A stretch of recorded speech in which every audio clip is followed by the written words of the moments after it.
Здравствуйте, в эфире «Настоящее время». С вами в студии в Вашингтоне Наташа Мозговая. Сегодня в программе «Лексика войны». Пользователи интернета обмениваются словами, как снарядами. 40 лет со дня падения Сайгона.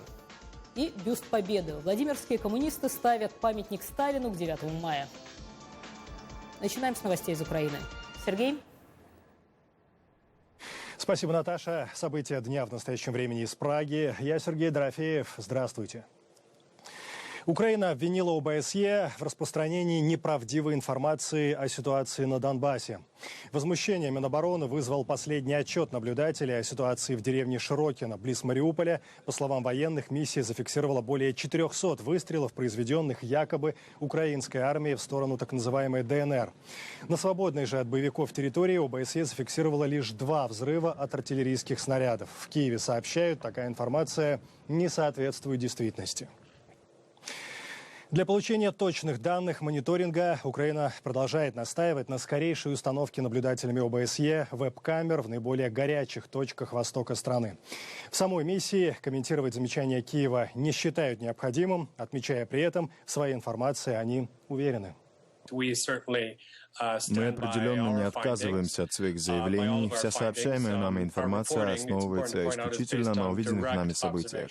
Мы рассматриваем введение ряда технологий. Это могут быть веб-камеры или нет. Самые разные опции. Я только что разговаривал с пресс-секретарем АТО и думаю, они считают, что специальная мониторинговая миссия ОБСЕ делает очень полезную работу. Мы продолжаем следить за радиоактивным пожаром. Почти 3 суток горит лес в зоне отчуждения вокруг Чернобыльской АЭС. По состоянию на сегодняшнее утро площадь пожара украинским спасателям удалось сократить до 70 гектаров. Сначала ветер сносил дым в сторону Беларуси. Сегодня дым остаточного тления идет на Киев. Радиационный фон в столице, как сообщают экологи, в эти минуты в норме. Открытое пламя лесных пожаров потушить легче, чем огонь военных споров на фронтах. Не говоря уже о словесном огне, которым обмениваются сегодня украинцы и россияне, обозначая все происходящее на Донбассе. С развитием конфликта словарный запас людей пополнился новой лексикой. К чему могут привести эти неологизмы войны? Мнениями делятся эксперты и простые киевляне. Ватники, хунта, сепары, укропы. За год эти слова стали понятными и привычными для многих пользователей социальных сетей. Их используют не только для шуток, но и в политических спорах. Некоторые эксперты утверждают, что это часть так называемой гибридной войны.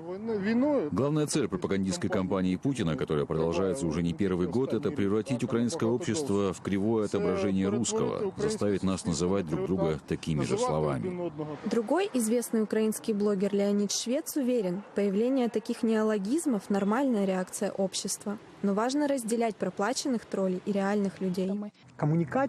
Общение с российской стороной очень важно, потому что оно уничтожает путинские мифы. В друзьях у меня их нет, но я подписан на нескольких таких ватных. В ответе на вопрос, допустима ли такая лексика во время гибридных войн, мнения жителей Киева разделились. Нет, потому что я сама из Донецкой области, когда меня сепаром называют, мне ужасно неприятно. А почему нет? У нас же свобода слова. Можно говорить что угодно и выражать свою мысль. Знаете, в начале событий я использовала эти слова. Сейчас я хочу избавиться от этих штампов. Это просто отображает низкий уровень культуры. В игру слов включились поэты и сами политики. Российская поэтесса Юна Морец написала стихотворение, в котором утверждает «быть ватниками и колорадами гордо». А президент Украины Петр Порошенко недавно продемонстрировал нашивку «Циничный Бандера». Лексика – своего рода психологическое оружие. Люди принимают прозвища, чтобы защититься от их негативного влияния, считают эксперты. Ирина Вивчар, Кристина Закурдаева. «Настоящее время». Фактически реабилитировать Сталина во время празднования юбилея Победы собираются в российском Владимире. Там местные коммунисты решили в центре города установить бюст вождя. Местные власти к этой идее отнеслись без энтузиазма. В итоге стороны пришли к компромиссу. Бюст поставят во внутреннем дворике офиса КПРФ. Сами же коммунисты уверены, появление памятника – восстановление исторической справедливости. Я за себя сейчас буду говорить, и лично я связываю это. И восстановление того, что Крым наш, и то, что справедливое имя Сталина, его положительная черта. У любого политика есть положительный момент, есть отрицательный. Что сами горожане думают об установке бюста, фактически о реабилитации Сталина и, собственно говоря, мифе российских идеологов «Тоска народа по сильной руке». Наш корреспондент вышел на улицы Владимира. Это генералиссимус, это победитель. Негативно отношусь к личности Сталина. Поэтому считаю, что это лишнее. Но сейчас никто не наладит жизнь. Надо Сталина, Петра Первого, Ивана Грозного. Это «Настоящее время». И далее у нас эфир из Вашингтона. О чем сегодня говорят по ту сторону океана. Наташа. Сергей, в Москве на этой неделе побывали представители группы «Старейшин», организации независимых лидеров, созданной в 2007 году по инициативе борца с апартеидом бывшего президента ЮАР Нельсона Манделы. В делегацию «Старейшин» вошел и бывший президент США Джимми Картер. С ним побеседовали наши московские корреспонденты Даниил Шерф и Данила Гальперович. Картер, в частности, резко выступает против поставок оружия в Украину, как сепаратистам, так и Киеву. Я думаю, никто из старейшин не поддерживает отправку туда вооружений. Военные поставки в форме нелетального оборудования – это то, что я сказал год назад. И тогда была действительно серьезная проблема с этим конфликтом. Я думаю, что есть разница между поставками вооружений и снабжением в виде, скажем, палаток или чего-то подобного. Джимми Картер также высказался по поводу парада в честь 70-летия победы над фашистской Германией, на котором отказались присутствовать президент США и лидеры ряда других стран. Когда мы обсуждали эту и другие проблемы с президентом Путиным сегодня, он не высказал никакого беспокойства относительно того, что Вашингтон заставляет европейские страны действовать вопреки их собственным интересам. Он всего лишь выразил уверенность в том, что по многим из этих вопросов проводились плотные консультации между США и европейскими странами. Но я бы не стал как-либо умалять самостоятельность, независимость, свободу или суверенитет любой европейской страны, утверждая, что США могли бы подталкивать их к тому, чтобы приезжать или не приезжать на парад. Я думаю, что решение остается за ними самими. О параде Победы в Москве высказался и министр иностранных дел Украины Павел Климкин на пресс-конференции в Нью-Йорке. В частности, Климкин надеется, что глава ООН Пан Ги Мун не поедет на парад. С нами на связи из штаб-квартиры ООН в Нью-Йорке наш корреспондент Виктория Купчинецкая. Вика, добрый день. Какова вообще была цель визита главы МИД Украины в ООН?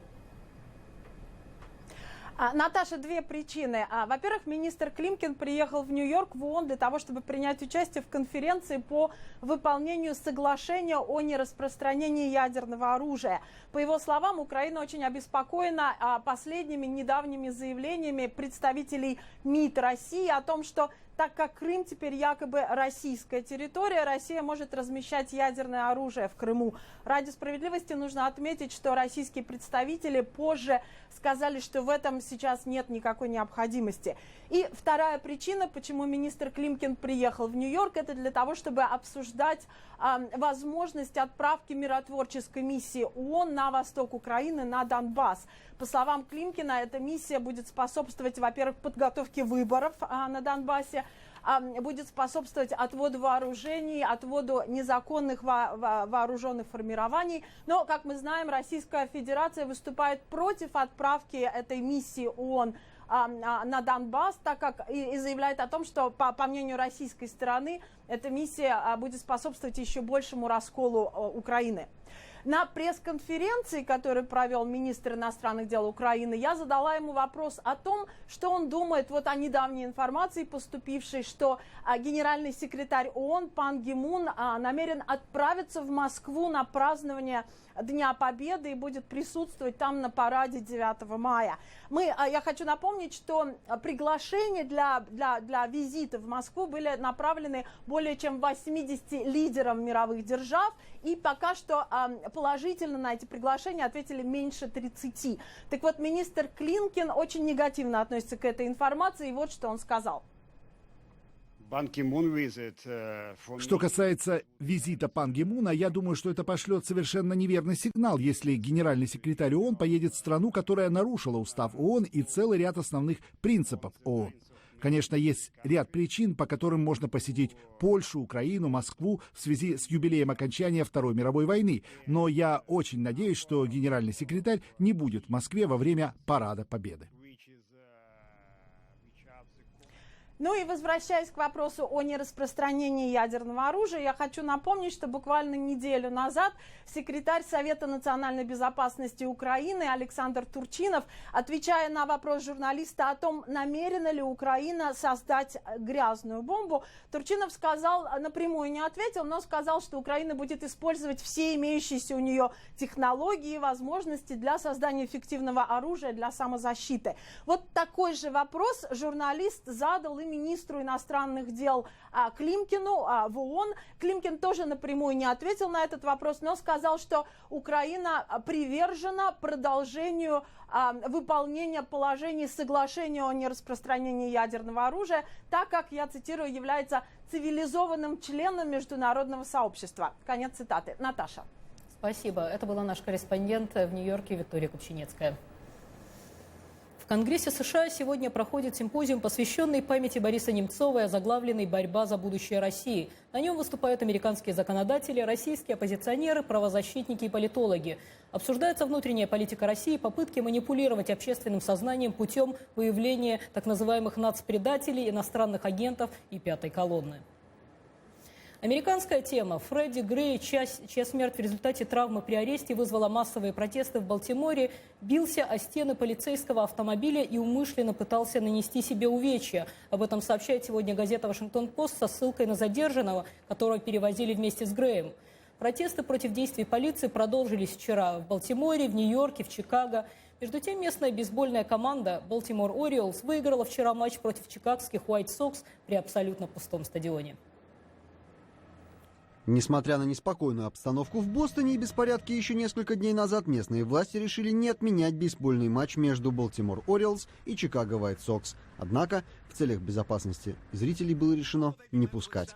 Полиция опасалась, что большое скопление людей, подогретых азартом игры и спиртным, может привести к новым беспорядкам. Поэтому Orioles и White Sox играли без зрителей. На стадион допустили только прессу. Однако настоящих болельщиков это не остановило. Из-за ворот стадиона можно было увидеть край игрового поля. Несмотря на отсутствие поддержки фанатов, Baltimore Orioles разгромили гостей из Чикаго со счетом 8-2. Между тем, акции протеста в связи со смертью Фредди Грея прошли в Нью-Йорке, Чикаго, Денвере, Бостоне, Сиэтле и Сан-Диего. Тысячи людей вышли на улицы. Несмотря на то, что протесты по большей части носили мирный характер, только в Нью-Йорке были задержаны более 100 человек.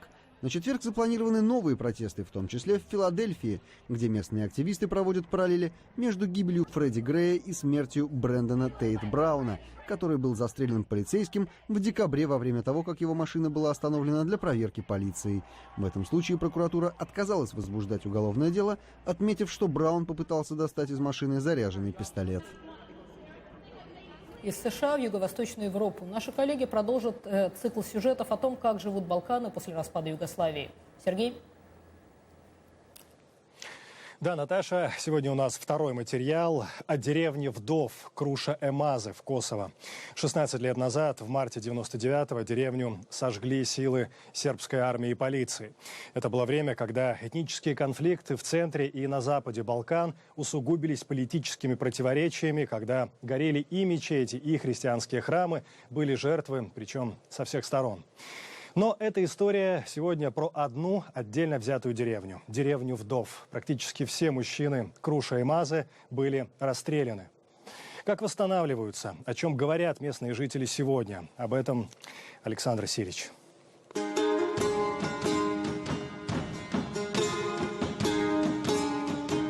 Расположена Круша-Эмаза в живописной ложбине у подножия гор, отделяющих Косово от соседних Албании и Македонии. Когда подъезжаешь к деревне и видишь, как здесь все теперь дышит жизнью, какие дома строятся, трудно даже представить себе, что та трагедия, которая произошла здесь всего 16 лет назад, вообще была возможна.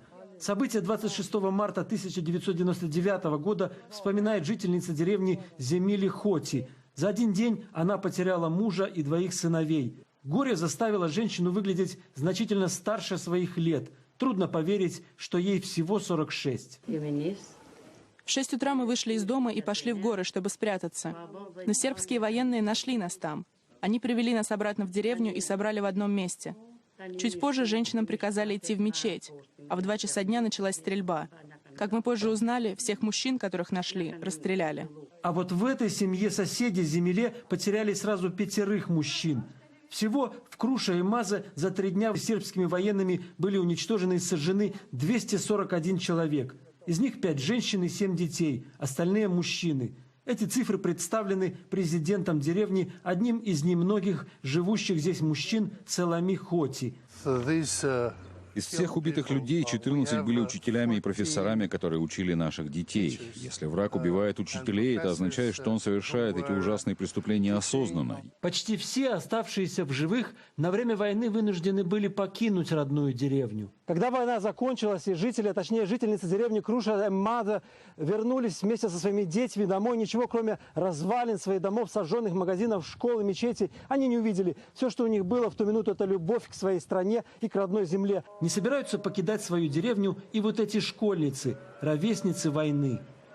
Хочу после окончания учебы остаться здесь и что-то сделать для своей деревни. Выучусь на учительницу и буду работать в школе. Сегодня в деревне Круша и Мазе занимаются сельским хозяйством, создали свой почти чисто женский кооператив по производству солений. Главная овощная фишка Круша и Мазе – айвар – немного пережаренный или печеный перец, который используется в качестве приправы. За высокое качество своей продукции вдовы Круша и Мазе получили массу наград и грамот. Александр Силич, «Настоящее время», Косово.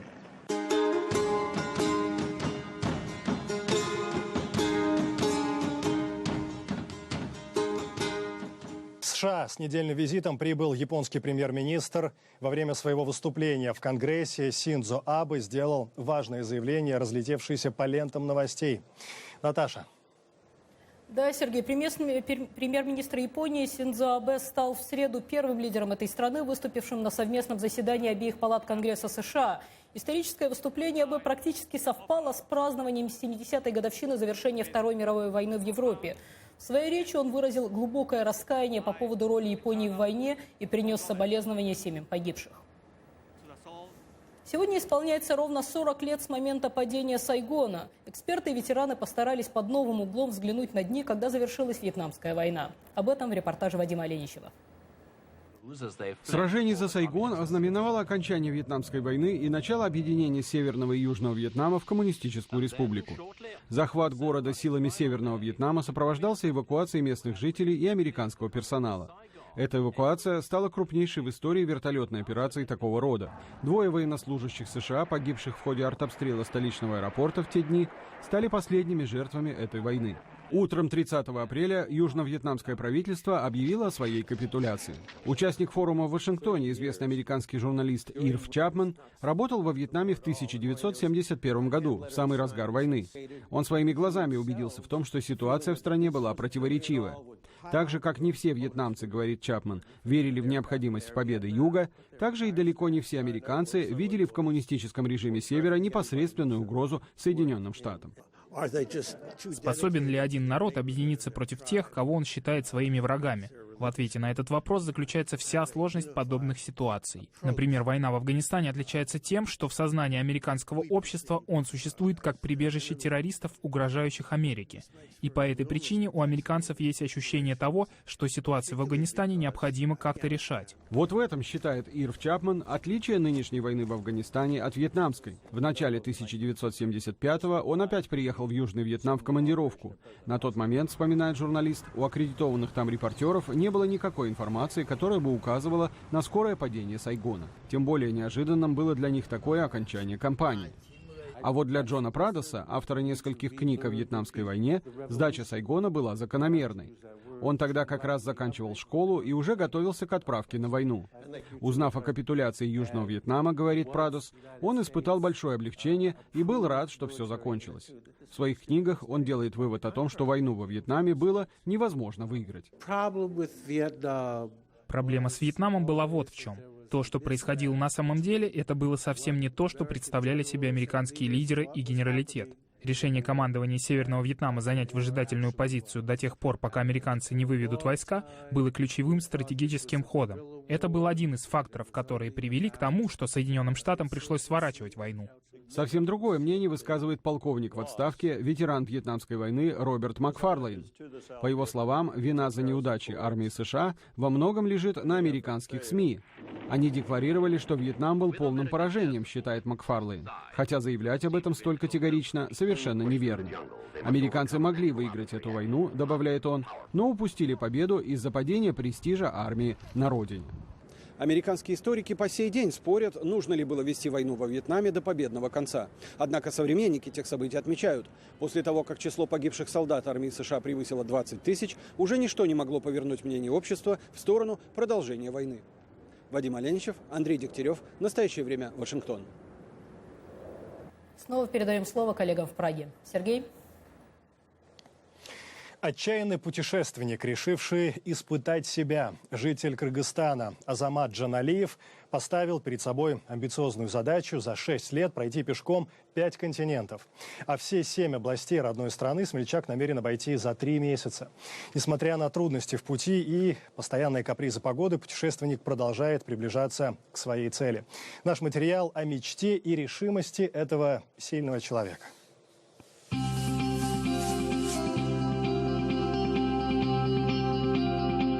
Бодрой походкой по обочине дороги он идет не спеша и оглядываясь по сторонам. Он ушел из дома и обещал вернуться уже через 3 месяца. Путешественник Азамат Джаналиев за это время собирается пешком преодолеть 7 областей Кыргызстана. Вообще идти пешком изначально, получается, это как моя детская мечта. Когда я был маленьким, когда-то мечтал ходить, путешествовать. Меня как-то вдохновлял монумент Семена Тяньшанского. И я так понял, что я должен был путешествовать. За плечами уже больше сотни километров и несколько ночей, проведенных в походной палатке. Бывший архитектор решил для себя не искать легких путей. Еду готовит на костре, а душ заменять небольшие речки и водоемы. Вообще-то каждые 2 часа у меня такой перерыв. Я делаю по 10 минут. А так, в основном, утром ушел, каждые 2 часа отдыхая по 10 минут, по 10-15 минут. Потом обед строго по графику, 12, полчаса. Потом опять до вечера. Вот. От рассвета до заката. Свой ежедневный фотоотчет он публикует в социальных сетях. За несколько дней его страница уже собрала сотни подписчиков. Некоторые из них начали перечислять путешественнику деньги на пропитание. Подкармливает странника и попутные водители.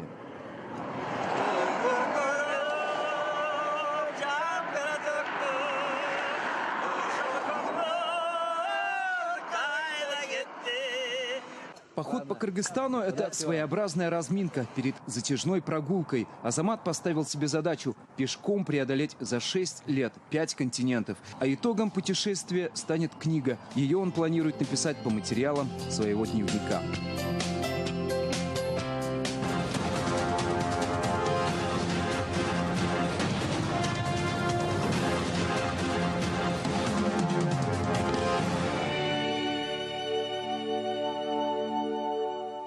И пришло время эфира без политики. Наш коллега-гурман Зураб Двали продолжает свой ресторанный тур по Тбилиси.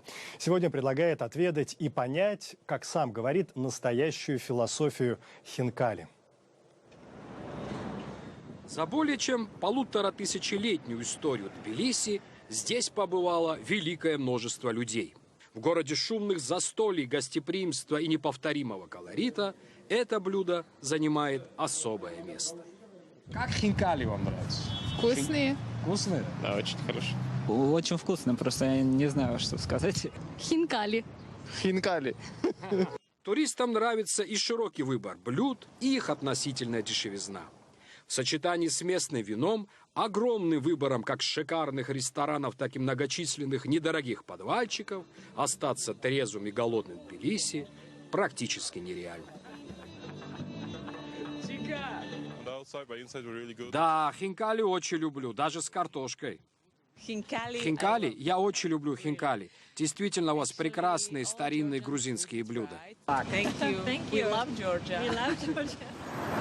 Ну а как готовятся хинкали? Какие нужны пропорции? В чем секрет этого популярного грузинского блюда? Давайте вместе с вами разберемся в одном из тбилисских ресторанов. Казалось бы, ну что тут сложного? Немного телятины, немного свинины, лук, чеснок, хмели-сунели, чуть-чуть соли и перца. Вот фарш и готов. Да и тесто обыкновенное. Но, боже мой, какое-то искусство сделать безупречные хинкали. Прекрасно, спасибо большое. Естественно, хинкали надо поперчить. Это в первую очередь, потому что, ну, как бы в Грузии, в Тбилиси все любят очень перченое.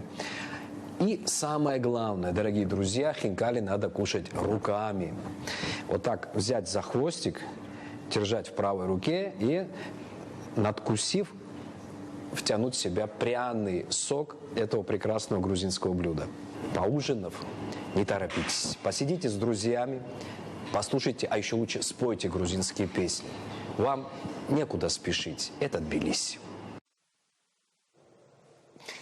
Мы продолжаем. Вот уже несколько лет, как поклонники джаза во всем мире считают апрель месяцем своей любимой музыки. Проводят концерты, фестивали и даже выставки. Далее эфир из Вашингтона. Наташа. Да, Сергей, 30 апреля, это сегодня, объявлено Международным днем джаза. У «Голоса Америки» своя уникальная история так называемой джазовой дипломатии. Подробности в сюжете Ануши Витисян. Время для джаза – это Вилл Коновер. В 1955 году радиослушатели Европы и Азии на волнах «Голоса Америки» впервые познакомились с человеком, имя которого со временем станет символом американского джаза и самих Соединенных Штатов. Для советских людей, любивших джаз, программа Коновера стала окном в Америку.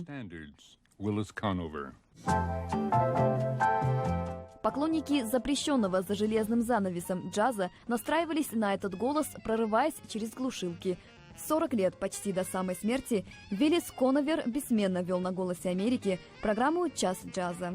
Она собирала у радиоприемников 100 миллионов слушателей. В память о легендарном ведущем в концертном зале «Голоса Америки» в Вашингтоне состоялся концерт с участием певицы Хезер Максвелл. Она, подобно Коноверу, ведет на «Голосе Америки» музыкальную программу под названием «Час музыки в Африке». Вилл Коновер продемонстрировал, как музыка может стирать границы. Он говорил на языке джаза. Благодаря ему люди получали несколько точек зрения о том, что происходило в мире. Как говорил сам Коновер, джаз — это звук свободы. Сегодня мы празднуем именно это.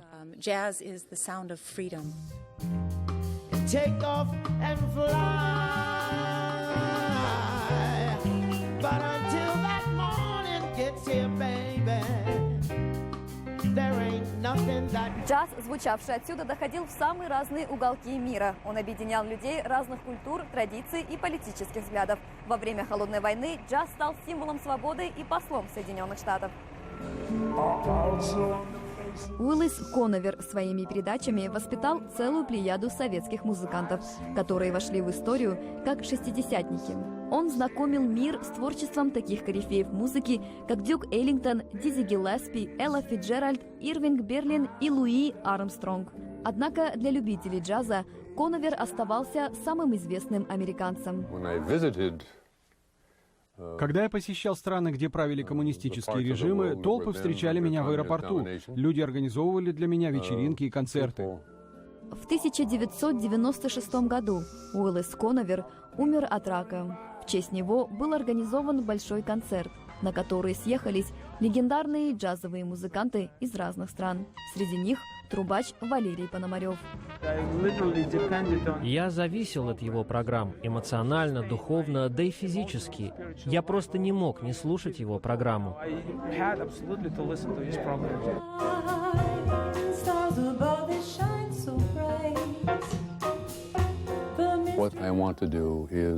Всю жизнь я хотел заниматься тем, что позволило бы мне сказать, что я прожил жизнь не зря.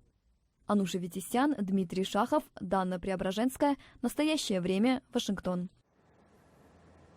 На этом наша передача подошла к концу. Спасибо, что были с нами. Смотрите нас на сайте currenttime.tv, присоединяйтесь в социальных сетях и до завтра. Сергей, спасибо за компанию. Мы благодарим коллег в Вашингтоне и всех наших зрителей. Смотрите нас в эфире своих национальных телеканалов. В настоящее время Сергей Дорофеев. Всего доброго. До свидания.